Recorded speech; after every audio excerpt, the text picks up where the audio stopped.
Hello YouTube family, कैसे हैं आप सब। आई होप आप सब बहुत बढ़िया होंगे, स्वस्थ होंगे और एकदम मस्त होंगे। तो फ्रेंड, आज का ये जो वीडियो है तो ये डेली व्लॉग नहीं है। आज एक टॉपिक लेकर आई हूँ और इसकी रिक्वेस्ट भी आई थी मुझे। तो चलिए शुरू करते हैं। तो आज का टॉपिक एक ऐसा टॉपिक है जो कॉमन होने के साथ साथ बहुत इम्पोर्टेंट भी है। कॉमन इसलिए कि महंगाई बहुत है, बोल बोल के अक्सर हम अपने नियर एंड डियर के साथ इस बारे में डिस्कशन करते रहते हैं। और इम्पोर्टेंट इसलिए क्योंकि मनी सेव करना मतलब खुद को फाइनेंशियली स्ट्रांग करना। लाइफ बहुत बदल गई है, कब क्या हो जाए कुछ पता नहीं। आजकल हर कोई चाहता है कि अपनी ज़रूरत पूरी करने के साथ साथ हर शौक भी पूरा करे और उसके बाद कुछ सेविंग भी हो जाए। तो किसी ने कहा है कि ज़रूरतें तो साधु संतों की भी पूरी हो जाती है, लेकिन शौक तो राजाओं के भी पूरे नहीं हुए, क्योंकि वो अनलिमिटेड होते हैं। इस बात से समझ में आता है कि अच्छा और स्वस्थ जीवन जीने के लिए बहुत ज़्यादा चीज़ों की ज़रूरत नहीं होती।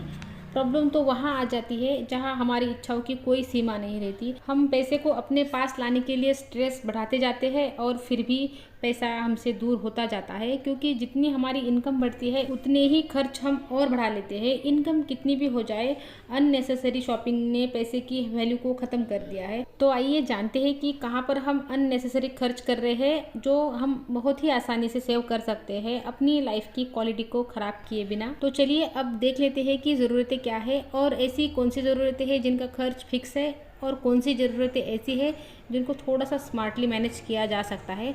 तो कुछ ज़रूरतें हमारी फिक्स होती है, जैसे कि कोई रेंट, ईएमआई, बच्चों की फीस, मेड की सैलरी, बच्चों के extra classes, extra activity classes. ये वो सारे खर्चे हैं जो आप डिसाइड नहीं कर सकते कि कितने देने हैं, क्या कम करना है।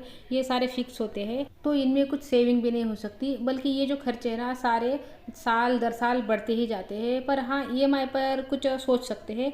जैसे कोशिश करें कि ईएमआई ज़रूरत की चीज़ों पर ही हो। फ़ोन, गैजेट्स, फर्नीचर सेव किए गए पैसों से ही खरीदें। और अब वो खर्च जो ज़रूरी तो है लेकिन थोड़ा सा स्मार्टली खर्च करें तो बहुत सारे पैसे सेव कर सकते हैं। तो आइए देखते हैं कि वो खर्च कौन से हैं। इन पर बात करने से पहले मैं कुछ कहना चाहती हूँ, क्योंकि कुछ लोग ये कह सकते हैं कि इतनी भी क्या कंजूसी करनी। तो देखिए, बात बहुत सिंपल है। अपनी ज़रूरतों की चीज़ों पर खर्च ना करना, इसको कंजूसी कहते हैं। और लापरवाही से चीज़ों का इस्तेमाल करने को कहते हैं वेस्टेज ऑफ मनी। जिस घर में पैसों की वेस्टेज होती है वहाँ पर सेविंग कभी नहीं हो सकती। एक एक रुपए की कीमत समझने वाले लोग ही सक्सेसफुल होते हैं। किसी ज्ञानी ने कहा है कि सिक्कों का ख्याल रखें, नोट अपना ख्याल खुद रख लेंगे। कॉइन्स जुड़ते हैं तो नोट बनते हैं। अगर किसी चीज़ की कीमत 100 रुपीज़ है और आपके पास 99 रुपीज़ है तो आप उस चीज़ को नहीं खरीद सकते। तब आपको इस 1 रुपए की कीमत समझ आएगी। तो चलिए वीडियो को आगे बढ़ाते हैं। अब बात करते हैं बिल्स की। तो न्यूज़पेपर बिल के अलावा light bill, phone bill, medical bill, transport पर होने वाले वो खर्च जिनका केयरफुली यूज़ हमें कुछ सेविंग दे सकता है। घर के हर मेंबर को पता होना चाहिए कि ज़रूरत ना होने पर फ़ैन, बल्ब, एक्स्ट्रा की स्विचेस ऑफ होनी चाहिए। और ट्रांसपोर्ट की बात करें तो महंगी कैब की जगह बस या ऑटो रिक्शा का इस्तेमाल कर सकते हैं। आप माने या ना माने, लेकिन हेल्दी खाना और रेगुलरली एक्सरसाइज करके मेडिकल का बहुत सारा खर्च कम किया जा सकता है, क्योंकि आज की डेट में मेडिकल सबसे ज़्यादा महंगा होता जा रहा है। और आजकल एक और ट्रेंड बढ़ता जा रहा है बाहर का खाना। ये बाहर जाकर खाना भी हो सकता है और बाहर का खाना घर में लाकर खाना भी हो सकता है। और आजकल ऑनलाइन ऐप ऐसी ऑफ़र देते हैं कि हम खुद को रोक ही नहीं पाते।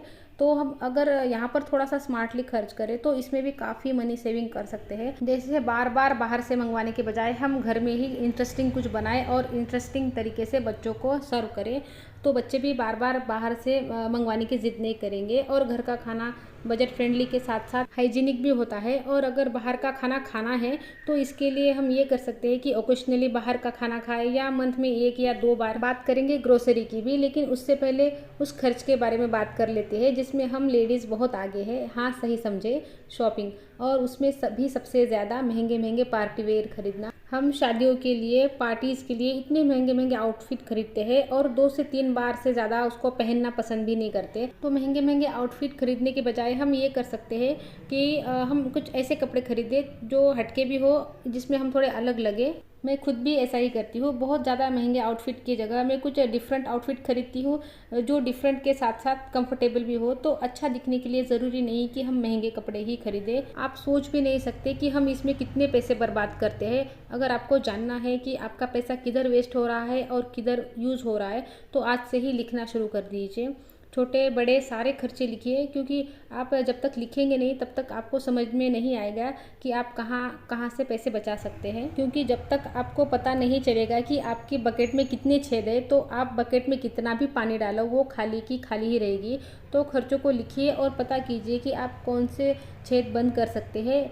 यकीन मानिए, ऐसे छोटे छोटे खर्चे कम करके, कंट्रोल में रख के, स्मार्टली मैनेज करके आप बहुत सारे पैसे, अपने लाखों रुपए बचा सकते हैं। अपनी ज़रूरत के हिसाब से चीज़ें खरीदिए, इसलिए नहीं कि क्योंकि आपके पड़ोसन के पास वो है। इस देखा देखी के चक्कर में भी हमारे बहुत सारे पैसे वेस्ट हो जाते हैं। और अब बात करते हैं ब्यूटी प्रोडक्ट की, जिसमें भी हमारा बहुत सारा पैसा जो है ना वेस्ट हो जाता है। जो ब्यूटी प्रोडक्ट हम यूज़ करते हैं उसको कम कर सकते हैं हम कुछ होम रेमेडीज़ के साथ में, जो कि हमारे लिए हार्मफुल भी नहीं होती। आप सबको पता है, जो ब्यूटी प्रोडक्ट हम मार्केट से लाते हैं उनमें केमिकल की भरमार होती है और महंगे भी बहुत होते हैं। आप जो टैन रिमूवर मार्केट से लाते हैं उससे अच्छा काम दूध, बेसन और हल्दी भी कर लेते हैं। बस आपको ये चीज़ें पता होनी चाहिए। और अब बात कर लेते हैं ग्रोसरी की। ग्रोसरी में भी कुछ चीज़ें हम ऐसी ले आते हैं जिनकी हमें ज़रूरत नहीं होती या बाद में ज़रूरत होती है, और जब तक उसकी ज़रूरत होती है तब तक वो चीज़ ख़राब हो जाती है।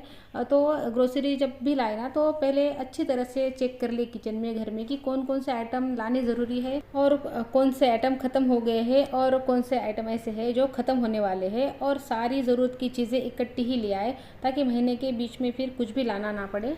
ऐसे खुली चीज़ें लाते हैं ना हम एक एक करके, तो वो महंगी पड़ती है, और इकट्ठी चीज़ें लेके आते हैं ना तो उसमें काफ़ी पैसे हमारे बच जाते हैं। और फिर उसी बचे हुए पैसे से हम किचन के लिए या घर के लिए छोटी मोटी चीज़ खरीद सकते हैं। और ग्रोसरी लाने जाते हैं ना, तब कुछ फ्री की चीज़ें भी हमें मिल जाती है। 2 के साथ 1 फ्री, 4 के साथ 1 फ्री। तो यहाँ पर हमें ये देखना है कि ये चीज़ें आपको इतनी चीज़ों की ज़रूरत है क्या। ज़रूरत है तो बिल्कुल ले लें वो चीज़ें, लेकिन अगर ज़रूरत नहीं है, बस फ्री के चक्कर में ले रहे हैं, तो खुद को वहाँ पर रोक दीजिए। फ्री के चक्कर में भी हम कुछ ऐसी चीज़ें ले आते हैं जिनकी हमें ज़रूरत नहीं होती। तो फ्रेंड्स, यही थे वो कुछ छोटे मोटे और बड़े खर्चे, जिसमें थोड़ा सा कंट्रोल करके, थोड़ा सा स्मार्टली इनको मैनेज करके आप अपने लाखों रुपए बचा सकते हैं। ये हमको सुनने में ज़रूर अटपटा लग सकता है कि इतने छोटे छोटे खर्चे बचाने से कैसे हम लाखों बचा लेंगे, लेकिन आप जब करके देखेंगे ना, और जो पैसे बचेंगे ना आपके, तब आपको समझ में आएगा कि कहने वाले यूँ ही नहीं कहते कि बूंद बूंद से ही सागर बनता है। तो सच में ऐसा होता है, बूंद बूंद से ही सागर बनता है। तो आप भी अपने फिजूल खर्चे बंद करके या कम करके अपने बहुत सारे पैसे सेव कर सकते हैं। तो मनी सेविंग के और भी तरीके हो सकते हैं। मैंने वही तरीके आपके साथ में शेयर किए हैं जो मैं अपनी लाइफ में अप्लाई करती हूँ। अब आपको ये देखना है कि आपकी लाइफ में ऐसे कौन से खर्चे हैं जो फिजूल खर्ची है। फिजूल खर्ची तो होती ही है हमारी लाइफ में। ऐसा नहीं हो सकता कि आज के लाइफ में, आज जो हम जिंदगी जी रहे हैं ना, जिस तरीके का हमारा लाइफस्टाइल है, वहाँ पर हम फिजूल खर्ची नहीं कर रहे हो। तो आप बैठकर देखिए कि आप कौन से खर्चे जो है ना कम कर सकते हैं। तो फ्रेंड्स, वीडियो को यही रोक देती हूँ। वीडियो अच्छा लगे तो लाइक कर लीजिए, चैनल पर नए आए हैं चैनल को सब्सक्राइब कर लीजिए। तो मिलती हूँ आपसे नेक्स्ट वीडियो में, तब तक के लिए अपना ध्यान रखिए। Good bye friends.